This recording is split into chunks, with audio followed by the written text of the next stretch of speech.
तोंडलीमध्ये vitamin A आणि vitamin C हे भरपूर प्रमाणामध्ये असतं.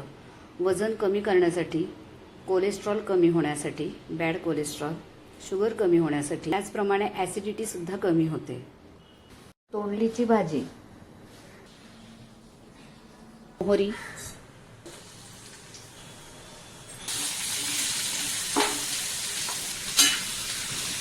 परतवून घ्यायचे. आता भाजी शिजली का आपण बघूया. इथे तिखट थोडं 1 चमचाभर टाकून घ्यायचं आहे. मी शेंगदाण्याचा कूट टाकून घेते. खोवून ओलं नारळ घातलं.